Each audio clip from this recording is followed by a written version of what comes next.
Welcome back. Today we will discuss about the process time delays and the consequent lectures. By the consequent lectures I will prove that how to reduce the effect of the time delays. Now initially we will understand what is time delay and then what is the effect of time delay on the process, and then we will understand how to reduce the effect of the time delay, or we can say the performance of the time delay, how to improve it. Okay, now initially I will just explain what is time delay. For that I am considering a pipeline in which, say, these fluids are moving. Okay, now you see these fluids will have some flow rate f. It may be a volumetric flow rate or a mass flow rate, whatever it is. Initially we will consider the volumetric flow rate, so that we can demonstrate the time delay. Now you see the temperature of this fluid may be T, and it will travel this distance D, say D. After that, this temperature we are willing that, or we are expecting that the temperature will be remain same here. But as you know, while traveling, this temperature will definitely get reduced or increased due to some external factors. Okay, leave it, even due to some radiation, you can say.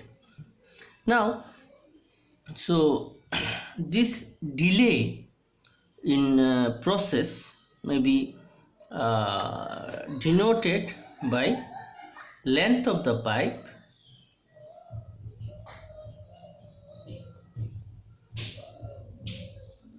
divided by the fluid velocity. So this is the time delay. What is that? Say the length of the pipe is d and fluid velocity is, say, v, small v. So from that we can identify that how much delay will be there for measurement purpose. Or we can say this delay, in another sense, we can say the delay is equal to the volume of the pipe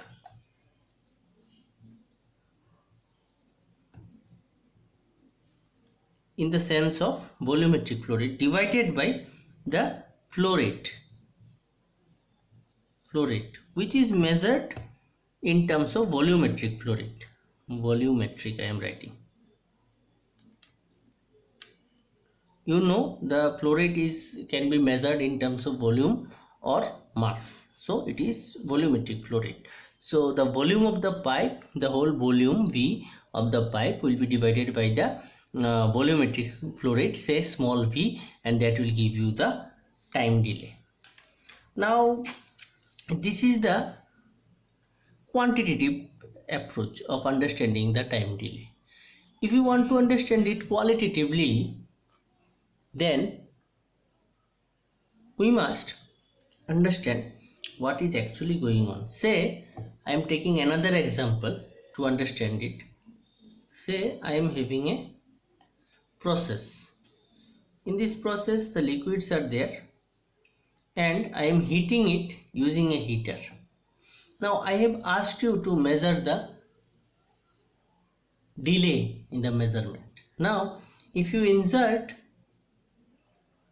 a measurement system, then you may find out the temperature of the process.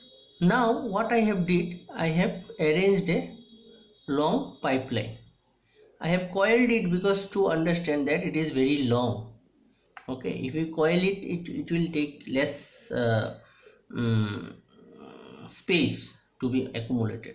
Now instead of placing here the temperature sensor, you have placed here for measurement of the same process fluid. See, these process fluids will enter inside the pipeline and go out from the pipeline.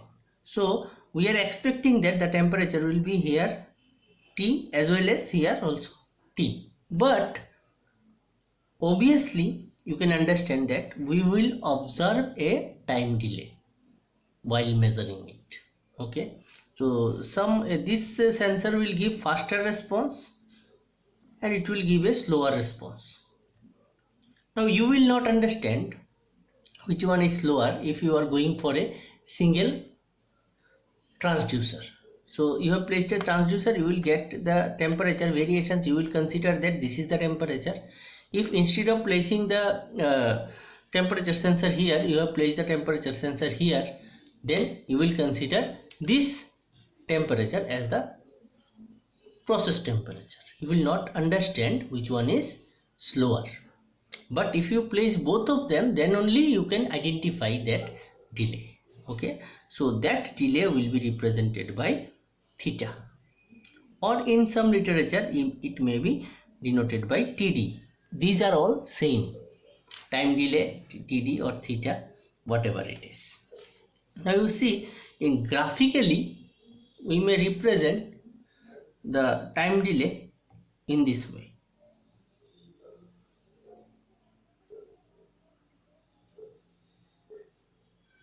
So you see, this is the theta, or you can say this is called theta. This is the delay. So it may be X signal and it may be a Y signal. So this X and Y we can represent, say if it is X and Y both, and if it is a time axis, then we may represent of Y of t equal to 0 if t is less than 0, and it will be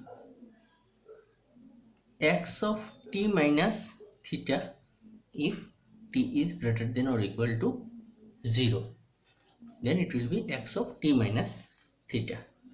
From this, if you take the Laplace transform, then you will get y of s divided by x of s will be your transfer function g of s, because Laplace transform of output divided by Laplace transform of input is the transfer function, and it will come e to the power minus theta s. So this is all about your time delay. And the proper transfer function, this one may be represented as km divided by tau ms plus 1 into the power minus theta ms. So this may be the measured transfer function. Means this g is, I want to say that this g is not only a time delay, it will be consisting of a transfer function along with a time delay term. So this is approximately what I want to mean, that this is called the time delay. Okay, hopefully you have understood.